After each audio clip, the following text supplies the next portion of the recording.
Olá, sejam bem-vindos. O que é a língua inglesa nos processos seletivos no Brasil?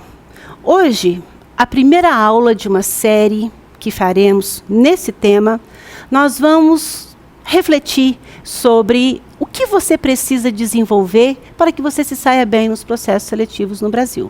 Fazendo uma pequena recapitulação, já tivemos momentos em que o processo seletivo no Brasil era apenas gramática, uso de preposição, uso de conjunções, identificação de tempos verbais ou mesmo tradução ao pé da letra.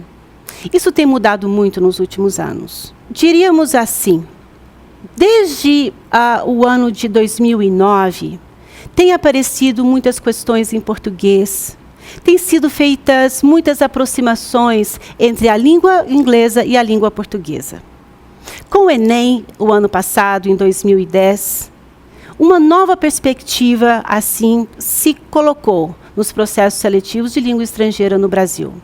Porque hoje, o que você precisa entender é que a gramática, ela entra como parte integrante do texto. Hoje, nós precisamos saber ler e compreender em língua estrangeira sem modificar, sem colorir com aquela interpretação subjetiva aquilo que foi dito. É muito importante que você tenha familiaridade com diferentes tipos de gêneros textuais. Porque, na verdade, a leitura e compreensão em língua estrangeira, ela é necessária ao longo de toda a sua carreira como estudante. Você sabe que, como aluno universitário, você vai ler muitos textos e você precisará da compreensão desses textos, sem interpretação, sem discussões, apenas entender a mensagem colocada. Então, para que você seja um leitor competente em língua estrangeira, você precisa compreender cartão postal, precisa compreender linguagem lírica nos poemas, nas músicas. Você precisa compreender artigos de revista, de jornal, artigos científicos. Essas são as fontes de leituras apresentadas nos processos seletivos. Sempre textos genuínos, sempre textos retirados, assim, de situações reais. Não são textos adaptados e nem montados para alunos brasileiros. Bem, e você perguntaria, então a gramática ela não é importante mais? Como eu tinha dito, ela é importante. Não isoladamente, como regra, como definição, mas sim como expressão de uma ideia ali no texto. Se você não compreender que aquela pesquisa será desenvolvida, em contraste com a pesquisa que foi desenvolvida, ou ainda com a pesquisa que deve ser desenvolvida, que está sendo desenvolvida, você não vai entender qual que é a mensagem, qual que é o propósito daquele texto. Então, veja, ao invés de trabalharmos questões gramaticais isoladamente, ao invés de trabalharmos vocabulário isoladamente, nós precisamos ir para o texto. Precisamos ir para o texto e identificar o público daquele texto, identificar o propósito daquele texto, identificar o tom, a mensagem, as imagens que aquele texto passa. É isso que o processo seletivo pede de você. Hoje, eu separei aqui a prova do Enem 2010, só para te mostrar. No nosso próximo encontro, nós vamos comentar algumas questões do Enem.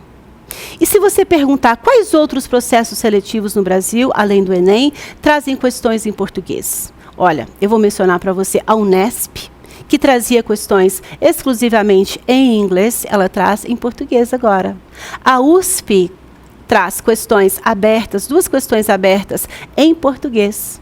A Unicamp sempre trouxe, não foi mudança recente, sempre trouxe muitos textos, atualmente 23 textos, com diversos tipos de gêneros textuais, todos para que você responda em português. A USP, nas questões fechadas, também questões em português.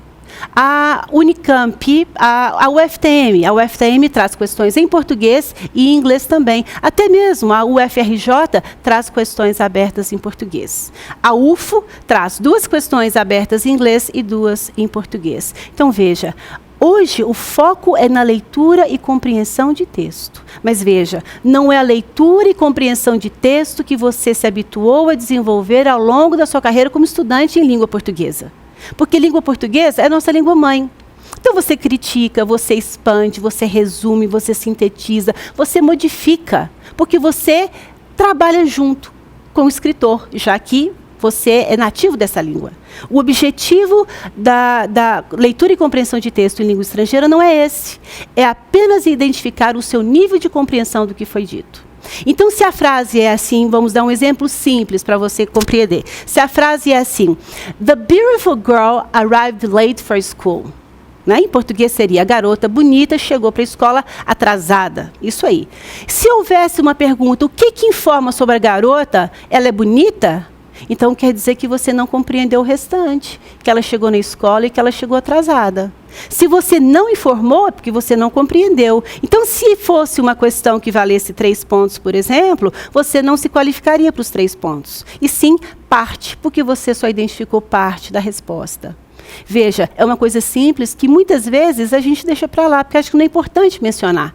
Mas em língua estrangeira é muito importante. Ainda, se você dissesse assim: a garota maravilhosa, não é? Ou a garota bonitinha, enfim, se você usasse qualquer outra palavra que modificasse a ideia de beautiful como bela, também não estaria correto, porque não foi isso que o autor do texto escreveu. Então, nos últimos anos, esse nível de compreensão do que é abordado nas provas tem feito com que muitos alunos com fluência em inglês, que conhecem inglês, não terem o sucesso que poderiam ter. Porque eles chegam para fazer a prova fora da perspectiva do processo seletivo. O processo seletivo não é você mostrar tudo, não é você responder tudo, não é você traduzir o texto inteiro. Não é você responder o que quiser responder, na verdade. O objetivo é você ser capaz de identificar a ideia específica, refletida, criticada, questionada, e você saber elaborar sua resposta a partir daí. Assim, precisamos, então, naturalmente, conhecer vocabulário, precisamos conhecer a gramática, tudo como parte integral do texto, nada isoladamente. Precisamos entender como que um texto se divide. Precisamos entender que o título encerra a ideia principal do texto, que o subtítulo, às vezes, detalha um pouco mais. É importante sabermos a referência, de onde foi tirado esse texto, qual a data. São informações muito importantes no processo seletivo de língua estrangeira. Que o primeiro parágrafo, invariavelmente, ou melhor, na maioria das vezes, traz a ideia principal, assim como o último conclui. Então, essa divisão do texto, essa divisão da informação no texto te ajuda muito. Quando você tem textos longos, onde você não tenha muito tempo para trabalhar o texto detalhadamente. Mas até essa modificação aconteceu. Tem sido adotado textos menores, onde você pode ler integralmente a informação. E aí, o que era informação principal no primeiro parágrafo, faz-se na primeira linha, ou na segunda, ou na terceira. Bem, o que é importante você guardar do nosso encontro hoje é que você precisa ler o texto e, a partir do enunciado, direcionar a sua resposta. Você precisa responder o que foi pedido. Você precisa focar na pergunta. E saber que leitura e compreensão em língua estrangeira pressupõe não aumentar e não diminuir do que foi dito. Antes de finalizarmos, vamos dar uma olhada na prova do Enem e no próximo encontro a gente vai detalhar cada uma das questões. Veja. Esta aqui é a primeira questão. Viva la Vida é uma música do Coldplay. Sabemos que músicas, poemas, trabalham a linguagem lírica, que é sempre subjetiva. É uma música pequena, é uma letra pequena, e o enunciado diz assim: letras de músicas abordam temas que, de certa forma, podem ser reforçados pela repetição de trechos ou palavras. Isso aqui é apenas para contextualizar. Até agora não falou o que eles querem de você. Agora que vem. O fragmento da canção Viva la Vida, por exemplo, permite conhecer o relato de alguém que... O que esse alguém está relatando? Do que ele está falando? De algo que ele costumava ter, algo que ele almeja, causa pouco temor. O que esse alguém fala? Que ele tinha a chave, que ele limpava as ruas. Para você saber, você precisa ler isso aqui e compreender. E aqui, olha, temos uma expressão importante, used to. Esse used to, como você sabe, ele é usado para referir a algo que você costumava fazer, mas não faz mais. E das alternativas aqui, a única que costumava ter é esta, mas não se fia aí. É importante você ler o texto, entender o que ele diz e comparar as alternativas. Mas aqui foi apenas para te ilustrar como é importante a gramática enquanto vocabulário, parte integral do texto e não separadamente. Vamos ver outra? Olha, aqui também um texto da Speak Up. E o que eles querem saber? Ao conversar sobre a previsão de tempo, o texto mostra... O que o texto mostra? É um texto pequeno, você consegue ler esse texto em alguns minutos, não é? Calmamente. Não precisa saber todas as palavras, não é? Você precisa saber o que o texto mostra. Olha só. A próxima. Já é um outro documento, já é um outro texto retirado da internet. Está vendo? Já é um texto tirado da internet. E quer saber o seguinte, ao optar por ler a reportagem completa sobre o assunto anunciado, tem-se acesso a 2 palavras que Bill Gates não quer que o leitor conheça e que se referem...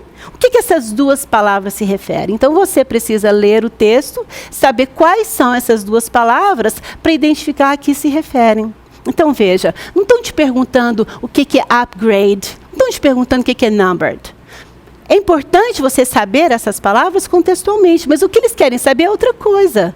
Então, você precisa focar no que o enunciado te pede. A outra, veja, já é um outro tipo de texto. É um chart, é um quadro, também tirado da internet. E o que eles querem saber? Olha, essas aqui são os goals, os objetivos do milênio. Eles querem saber quais são definidos pelos países membros da Organização das Nações Unidas e por organizações internacionais. As metas de desenvolvimento do milênio envolvem 8 objetivos, estão numerados aí, a serem alcançados até 2015. Apesar da diversidade cultural, esses objetivos mostrados na imagem são comuns ao mundo todo, sendo 2 deles. Quais são os 2 objetivos comuns? Essa aqui é uma questão simples. Basta você ler cada um deles e ver qual que é comum. Você tem as alternativas aqui. Leia cuidadosamente, porque quanto mais simples uma questão, mais cuidado você deve ter para não misturar as informações. Esse aqui já é um cartão postal, olha que interessante. Percebem que cada um dos textos é um gênero textual diferente? Aqui é um cartão postal. E aqui a pergunta qual o propósito? Qual o propósito desse cartão postal? Como é que eu vou saber o propósito dele? Eu vou ter que ler o que ele diz para eu saber qual que é o propósito. Mas é simples, totalmente leitura e compreensão em língua portuguesa. Bem, precisamos detalhar isso um pouco mais. Inclusive, teremos nas nossas próximas sequências as provas da FUVEST, tanto a primeira quanto a segunda etapa. A Unicamp, vamos trazer também algumas questões da Unicamp, da Unesp, da UFTM, para que você perceba que, embora sejam provas diferentes, não é? Cada universidade, cada processo seletivo traz a sua abordagem, mas todas elas são baseadas nos mesmos princípios de leitura e compreensão de texto, de uma linguagem simples, comunicativa, sem muitas elaborações de questões gramaticais. Obrigada pela atenção e continue aprendendo com a SENEC.